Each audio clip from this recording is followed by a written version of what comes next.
Today, is there any chance that the WNBA, that Kathy Engelbert saw some of the ratings that I'm about to show you now and said, hey, Indiana Fever, can you do us a favor? Can you do us a solid? Can you just tease a Caitlin Clark return, kind of boost these up a little bit? Can you just dangle a Caitlin Clark return in front of the fans' faces, try to boost these ratings up a little bit?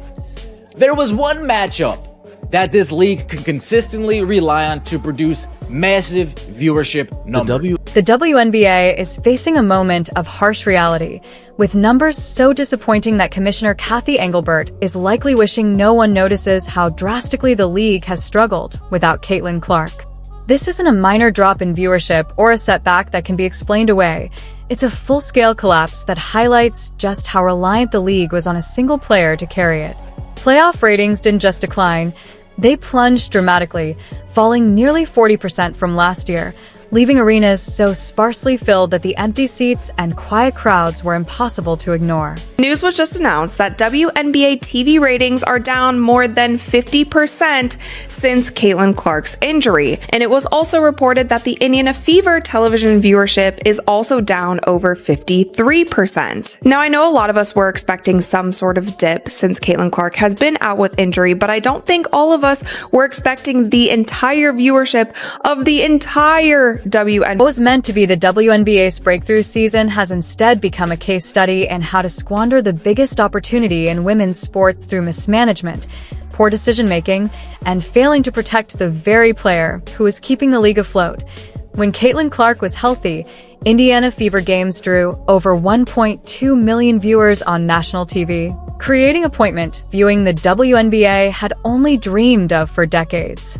Fast forward to the playoffs without her, and many games are struggling to reach 500,000 viewers. Some matchups are even being outperformed by reruns of cooking shows and late-night infomercials. The numbers tell a stark story about what happens when a league fails to safeguard its star and manage its growth effectively. That's not a trend that the WNBA is excited about. That's a trend that Kathy Engelbert would say, hey, Fever, hey, Lynn Dunn, hey, Kelly, hey, Amber, can you guys start dangling that Caitlin Clark return like you used to do? You know, before Caitlin Clark gave a statement and you guys were hands off. Can you guys, just string them along a little bit more? We want to get these ratings back up. The contrast is so stark that even the league's most loyal defenders can't frame these numbers as a sign of progress or success. But the collapse in ratings is only the beginning. The empty arenas tell an even harsher story about how the WNBA has mishandled its star talent. Ticket prices have dropped by more than 50%, yet teams are still struggling to fill even half their seats, as casual fans aren't motivated to watch a product lacking the star power that originally drew them in. You could bring your extended family, your dog, and even your neighbor's hamster to most games and still find entire rows empty, a far cry from the vibrant crowds the league envisioned for its breakthrough season. Perhaps most frustrating of all is watching Commissioner Kathy Engelbert act as though everything is proceeding according to plan while the league continues to falter around her. The WNBA has a problem, and that problem is Caitlin Clark not playing in WNBA games. Now, what all does this affect? The ratings are plummeting. Guys, there's ratings for a couple of these games that are She continues giving interviews about growth and momentum. While ratings tank, attendance drops, and star players either get sidelined by injuries or leave mid-season because they can't cope with the chaos. It's like watching the captain of the Titanic boast about how great the ship looks underwater. Technically, it's still afloat, but nowhere near the way anyone would expect from competent leadership. What makes it even more frustrating is that this could have been avoided if the league had simply done its job and protected its most valuable asset. Instead, Clark was repeatedly targeted, often in ways that seemed calculated to injure her, with little intervention from referees or the league office. In almost every game she played, you could spot multiple plays where defenders intentionally put her at risk, knowing the league wouldn't hold them accountable. The officials themselves often seemed unprepared, inconsistent, and completely unsuited for professional basketball, more like they were pulled from a mall food court than trained to oversee high-level competition. Indiana, against the Chicago Sky, right after that game, they opened an investigation once again into the fans, where they found nothing, but the damage had already been done at that point. If some of these things happen just one time here and there, or there's one certain media personality who's just always saying these kind of things, then whatever. I feel like fans as a whole can be like, okay, whatever, this person is just a hater. But this is something that has happened over and over and over again, and over time, it starts chipping away at how much you're going to actually care and want to support an organization if they continue to do. The injury crisis this season reads like a surgeon's nightmare. Top stars have been sidelined with a range of mysterious injuries or are struggling with the cumulative effects of months of being exposed to dangerous play without protection.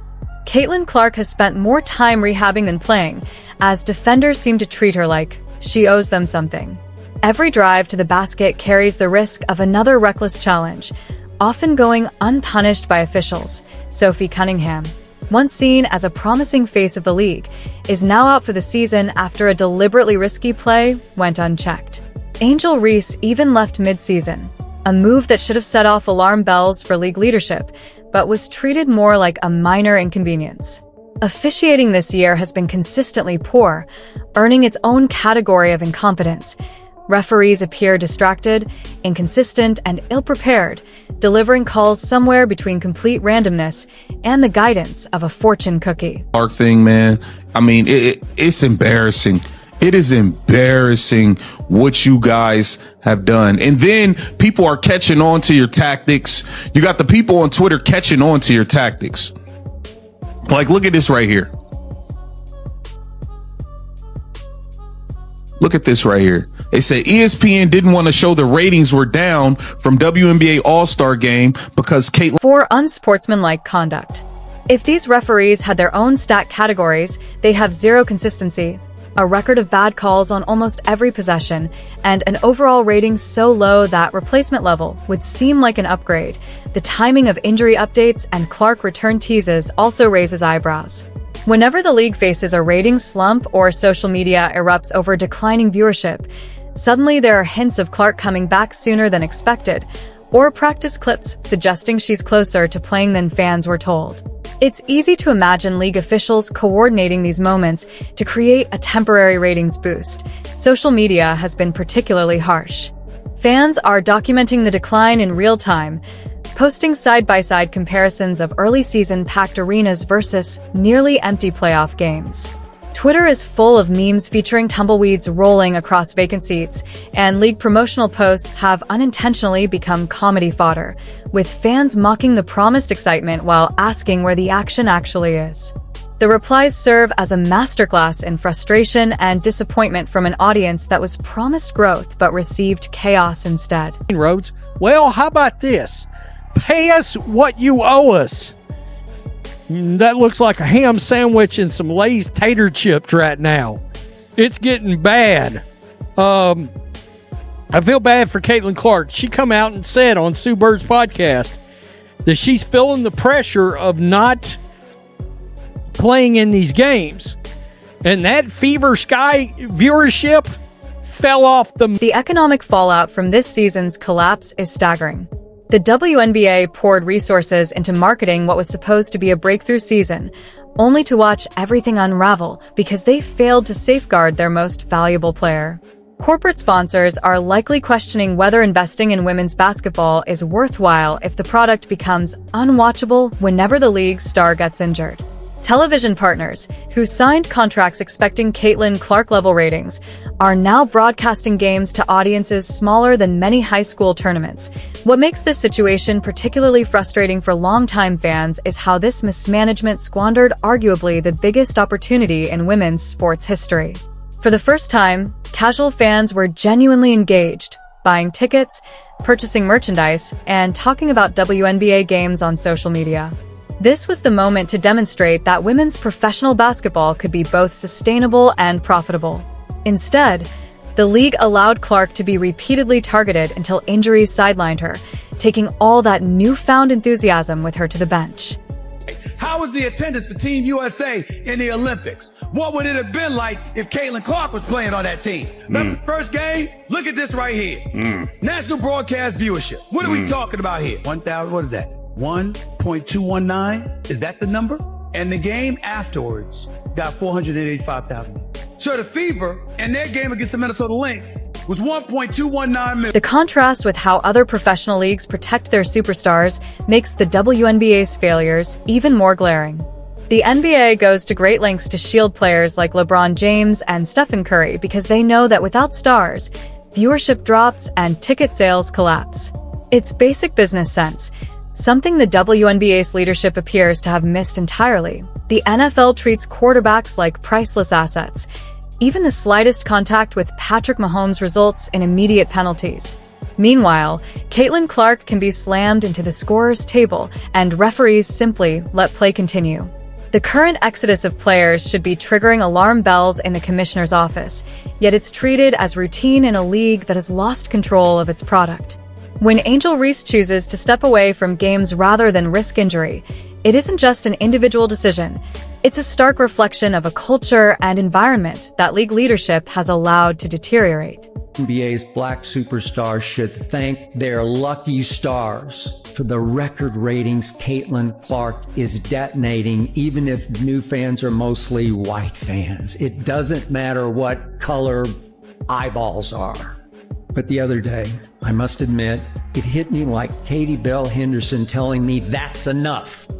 I told myself it's not racist for me to like. Players are leaving the league faster than contestants on a poorly managed reality show, and each departure chips away at what little credibility and star power remains. The most heartbreaking part is that these athletes deserve far better than the system that keeps failing them. They give their all on the court while officials make calls as if they're overseeing a toddler's birthday party. Leadership treats player health like an optional side quest, promoting stars only when convenient and abandoning them the moment challenges arise. These women shouldn't have to compete in games that resemble rugby matches more than basketball, nor should their careers be put at risk by an organization incapable of basic player protection and professional management.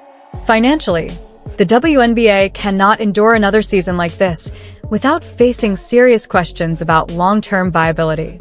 Ratings have plummeted, attendance is embarrassingly low, merchandise sales have fallen, and the momentum generated by Caitlin Clark's rookie season has been squandered due to mismanagement and negligence. You see, this is exactly what we were talking about. WNBA All-Star ratings are in for 2025, and it is down 40%. 40% from last year. That's bad. That is really bad. We already watched the ticket prices drop by more than 50% because Caitlin Clark was not playing. This is bad news for the When All-Star game ratings fall 40% year over year and playoff games struggle to attract audiences, it's more than a bad season. It's a warning sign for the potential collapse of an entire professional sport. The empty promises and corporate jargon from league leadership are increasingly at odds with what anyone watching can clearly see.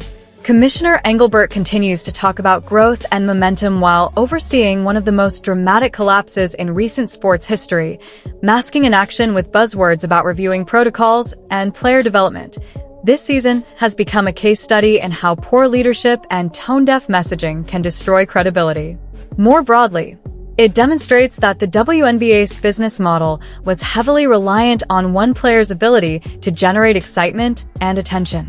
When that player was sidelined due to the league's failure to protect her, the entire system quickly unraveled. You guys can sit there and say, oh, you guys are just trying to uplift one player. Oh, the league is more than one. I agree, the league is more than one player. It's more than one good basketball player. But is there more than one player that moves the tide? The casual fans Caitlin Clark brought to women's basketball have largely disappeared, leaving the league with the same small core audience it has struggled to grow for decades. All the momentum, excitement, and opportunity generated this season has been squandered because leadership failed to protect its star player. The pattern of poor decisions, from allowing repeated targeting of Clark without consequences to the timing of injury reports and the league's inability to capitalize on unprecedented interest, raises serious questions about competence and intent.